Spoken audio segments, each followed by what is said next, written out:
Good morning, it's Bruce Ferris here. It is the 11th of March, and we're going to take a look at the south end of Seattle. We're going to take a look at basically the area from Beacon Hill all the way down to just about Rainier Beach, and we're looking at three-bedroom properties built prior to 1980, and we're going to stay inboard of the more expensive areas out here, and we're going to stay east of I-5 in this little romp here.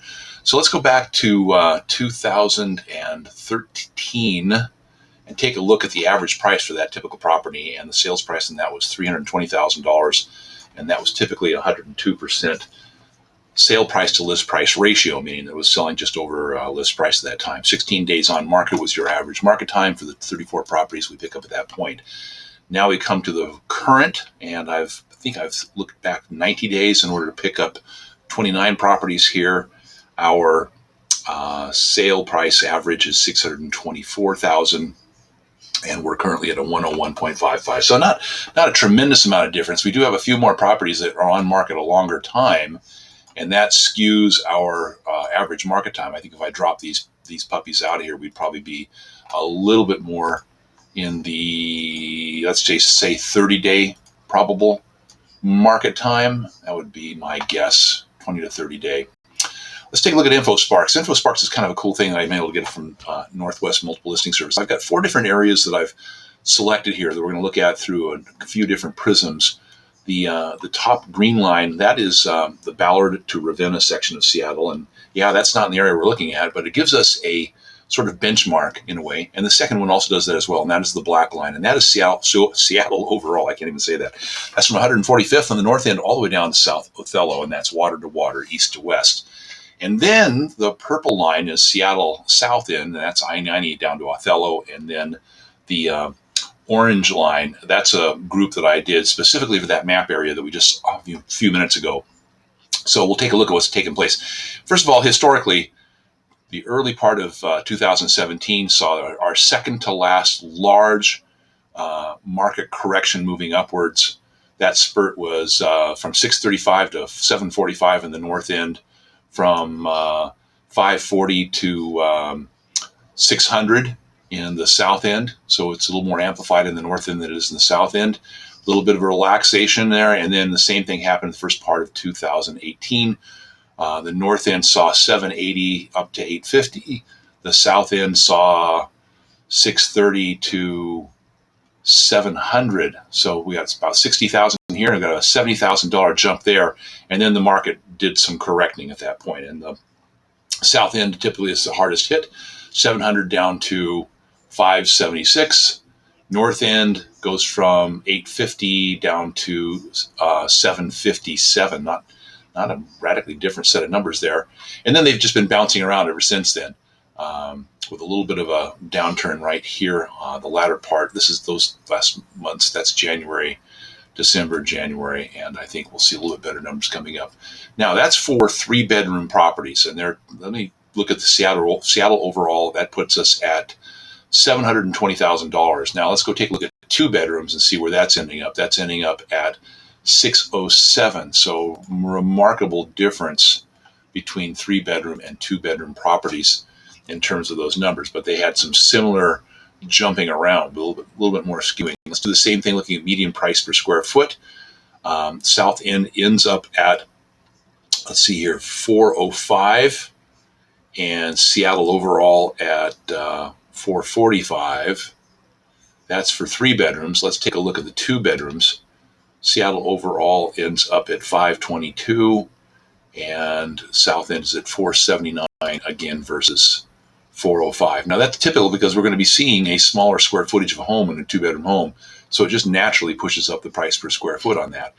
Average percent of list price, we saw that a minute ago. We are now just finally coming out of a time where we were just below list price, and we're at 99.9 in the south end, and north end is kicking at 101%. That's for 3 bedrooms. Let's see what 2 bedrooms do. 2 bedrooms are at 100% and 100% basically and change. Let's go for the median days on market. This is a reflection of inventory really dropping recently. So we're down to 18 days on market on the south end and 13 and 16 in the north end.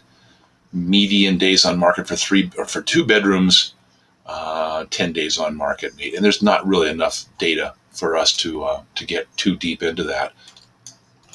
So what we're going to do next here is we're going to take a look at a worksheet that we use for market analysis work. And we're going to look at a property that sold back in September of 2013, and it sold for $339,000. And we'll do some research on what kind of variations have taken place then. So the first thing is just to double check and see what's going on currently in the Seattle marketplace. And we're experiencing, for the most part, a seller-friendly market. Right across the top here, these greens are newly actives, and these browns are pendings and 6-day pendings, those going off market 6 days or less. Yellow means top number for year, red means red hot, and then white is white hot. So in terms of our current situation, we've got a 6-day off-market relationship to new actives. It's right around hovering between 40 and 50% basically. And that means that 40 to 50% of properties that are coming on market, that same amount, or excuse me, one half of that roughly, is coming off market within 6 days of hitting the market. And that's everything from 145th all the way down to Othello. So that's a system we use there to watch very carefully. This subject property is currently assessed at $674. Again, they bought it at $339 in September.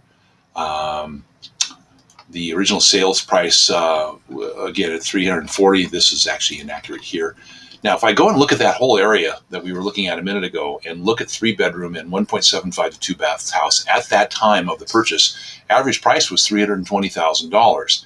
And if I do the same thing right now, I see that it's at right around $625,000. And that means it's about, call it 195% increase.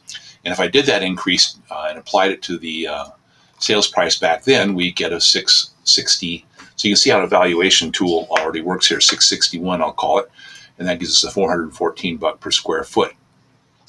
Same thing here, using another set of statistics showing at that time of purchase in that area, time of purchase would have been 405, and that area is now 675. That's 166, so it's lower than the 195%, and that would give a 565 price. But if we look specifically at Hillman and Coleman City, 335, which is very similar to the actual sales price of that property, and 625 now, which seems fairly close to what we're seeing here.